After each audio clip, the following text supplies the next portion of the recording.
2 sene önce gittim burada. Şimdi gene bunu hani görüp çok üzülüyorum. İlahi ki anlatılacak gibi değil.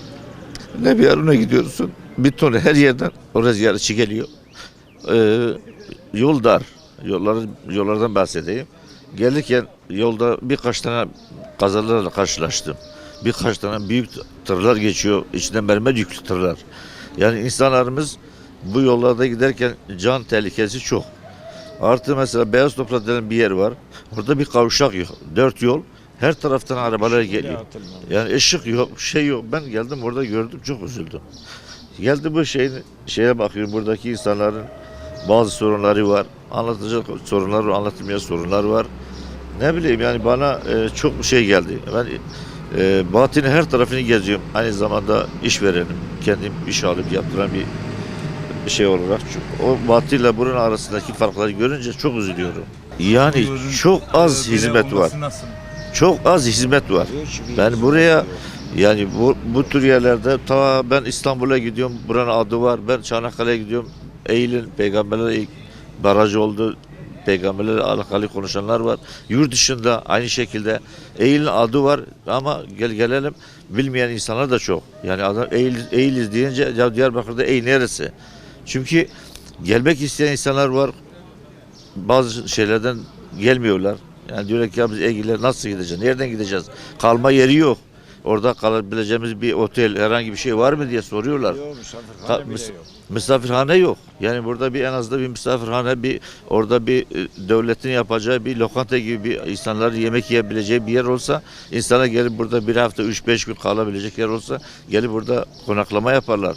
Yani bunu artık yetkililer görmeleri lazım. Yeter artık yani bu kadar da bu ilçeye hizmet yapılmaması çok şey. Yani ben kaçtım inan ki geliyorum ve kendi ilçem burada kalmak istiyorum. Sevene burada yatırım yapmak istiyorum. Ama bakıyorum sağına soluna bakıyorum bir hizmet yok.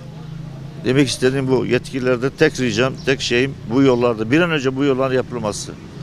Bir an önce bu yolların yapılması, çok canlar yanıyor. Görüyoruz insanlarımız fakirdir, bazıları yapamadığı şeyler var. Onlara hizmet gitsin. Fakat bu memlekete hiç kimsenin bir faydası olmadı ve olmayacak. Ortada da hesap. Yani milletvekillerimiz, bakanlarımız hepsi de bunun bilincindedir. Egle gelen yolun 7 sefer ihale oluyor. 7 sefer iptal ediliyor. Sebep ne? Olay ne? Yani cinayet olmadığı gün de yok. Vasıtayla alakalı yadarsa burada 30 tane ehliyetsiz araba kullanıyor. Kaldırımdan sorsa nereye kalsa elinden kalacak. Yani bakan olmadığı için ortada hesabı neyi anlatayım bilmiyorum ki. Neyini anlatmayayım ki. Biz çocuktuk burada büyüdük. Evvelki memurum. Ya bu kadar da olmaz canım. Ya ne olacak bu halimiz? Ne zamandan beri böyle devam ediyor? Yıllardır bu ilçenin hali bu şekil. Yıllardır. Az önce anlattım. Adam korkudan ziyarete gelemiyor ya. Geldiği için 80 trilyon para yemişler. Daha yol kapalı ziyarete giremiyor. Bu eski yolundan giriyor adam. Giremiyor adam. Yol yok. Ona yola getirmiş. Bağrı bırakmış. 80 trilyon almış gitmiş adam. Ya ne olacak bizim bu halimiz? Ya konaklama bir yer yok ya. İlçede park edilecek bir yer yok.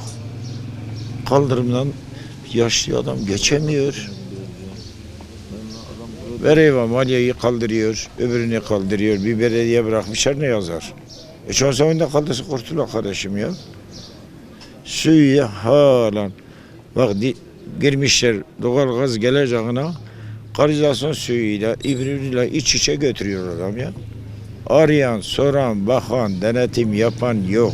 Başındaki mühendis yok. Bir tane dağ başında bir çobanı getirmişler, bu mühendistir. Ney mühendisidir ya? Sen bu boruları iç içe nasıl götürüyorsunuz? En büyük yerden o dere mahallesi. O kadar yani neyi anlatsam? Allah peygamber sizden razı olsun, baş üstüne gelmişsiniz. İletirsen iyi bir şey.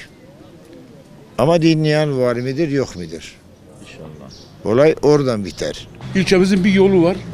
Siz de geldiniz, muhakkak gördünüz yolu abi. Ya 10 kilometre yolu 7-8 yıldır o yol bir türlü yapılmıyor. Müteahhitler birbirine düşmüşler. O diyor ben bırakmıyorum sen yaparsın. Ya burası çadır devleti midir? Bu nasıl bir devlettir? 10 sefer ihalesi olmuş, 10 sefer de iptal ediliyor bu yol. Niye yapılmıyor bu yol? Ya buranın hiç mi milletvekilleri yok, partileri yok, siyasileri yok mudur? Ya bu yola bir el atsınlar. Ya bunu bir ne bileyim bir tane müteahhit varmış, zengin, adı ismi neymiş bilmiyorum. O bırakmıyormuş. Bana 100 milyar verirsen bedavadan hava parası ben yaptırırım. Yoksa yaptıramam size bu yolu diyor. Kimdir, neyin nesidir? Devletin daha mı güçlüdür bu adamlar?